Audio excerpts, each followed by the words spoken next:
हरियाणा की जीत हमारी है। मोदी जी को जय श्री राम। आदरणीय प्रधानमंत्री जी का स्वागत हुआ है। हरियाणा विधानसभा चुनाव के नतीजे बेहद चौंकाने वाले रहे। कांग्रेस की जीत तय मानकर चल रहे पार्टी नेता और कार्यकर्ता नतीजे देखकर स्तब्ध रह गए। हरियाणा में लगातार तीसरी बार जीतकर बीजेपी की सरकार बनने जा रही है। सभी कयासों पर विराम लगाते हुए बीजेपी ने ऐतिहासिक जीत दर्ज कर ली। वैसे तो हरियाणा में बीजेपी के जीत के कई कारण रहे, लेकिन इसमें मुख्य वजहें हम आपको बताते हैं। एक प्रमुख वजह हरियाणा चुनाव में जाट और गैर जाट वोटर्स के बीच वोटों का ध्रुवीकरण होना रहा। बीजेपी अपनी इस रणनीति में सफल रही कि कांग्रेस के जाट, दलित और मुस्लिम वोटों के ध्रुवीकरण को रोका जाए और साथ ही बीजेपी के पक्ष में ओबीसी, पंजाबी और गैर जाटव दलित वोटों का ध्रुवीकरण कराने में सफल रही। आदरणीय प्रधानमंत्री जी का स्वागत हुआ है। बीजेपी हरियाणा चुनाव को लगातार जाट बनाम गैर जाट बनाने में जुटी थी, जिसमें उसको सफलता मिली। एक दूसरा कारण हरियाणा में चुनावी परिणाम के पीछे कांग्रेस का अति आत्मविश्वास और अंदरूनी कलह एक बड़ा कारण रहा। सूबे में कांग्रेस 3 धड़ों में बटा दिखा। राज्य के नेता भूपेंद्र सिंह हुड्डा, कुमारी शैलजा और रणदीप सिंह सुरजेवाला का खेमा अलग अलग नजर आया।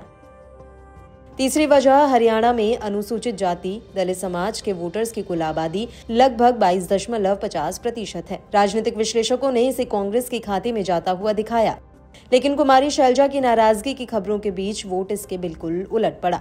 इस कुल 22.50% में से महज 8% वोट हरिजन, रैगर, जाटव, रविदासी का है और इनका वोट बीजेपी, कांग्रेस, इनेलो, बसपा, जजपा जैसी सभी दलों को पड़ा।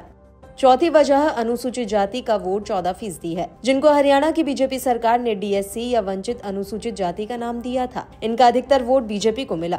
चुनाव परिणाम देखकर प्रतीत होता है कि डीएससी समाज का वोट बीजेपी को ही मिला है। इसके लिए मध्य चुनाव में डीएससी समाज के मंचों से ऐलान कर अभियान चलाकर बीजेपी के पक्ष में वोट देने की अपील की गई। दूसरी तरफ राहुल गांधी के अमेरिका में दिए गए बयान को बीजेपी ने दलित और आरक्षण विरोधी बताकर अपने मकसद में सफलता हासिल की। पांचवा कारण लोकसभा चुनाव की तुलना में हरियाणा में वोटिंग प्रतिशत में लगभग 3% की बढ़ोतरी का फायदा बीजेपी को मिला। हरियाणा के 2024 विधानसभा चुनाव में 67.90% वोटिंग हुई, जो लगभग 2019 विधानसभा चुनाव के 67.94% के बराबर ही रही। 2024 लोकसभा चुनाव में वोट प्रतिशत 64.8% रहा। इससे विधानसभा चुनाव में 3.1% अधिक वोटिंग प्रतिशत रही। माना जा रहा है कि इन 3.1% मतदाताओं में अधिकांश मतदाता बीजेपी के समर्थक थे, जिन्होंने लोकसभा में किसी कारण से वोट नहीं डाला था। छठे कारण के तौर पर माना जा रहा है कि हरियाणा के वोटर्स में एक बड़ा साइलेंट वर्ग था, जो कांग्रेस और खासकर भूपेंद्र हुड्डा की वापसी नहीं चाहता था। बीजेपी ने हुड्डा सरकार के दिनों की याद दिलाकर ऐसे साइलेंट और फ्लोटिंग वोटर्स को रिझाने में सफलता हासिल की।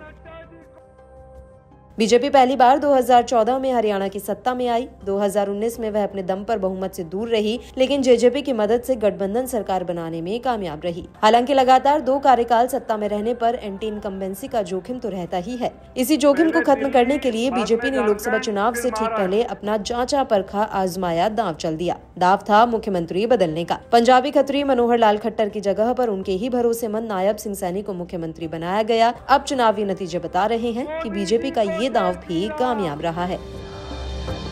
मोदी जी को जय श्री राम। मोदी जी को जय श्री राम। मोदी जी विकास करो। मोदी जी विकास करो। हरियाणा की जीत हमारी है। हरियाणा की जीत हमारी है। हरियाणा की जीत हमारी है। भारत माता की। भारत माता की।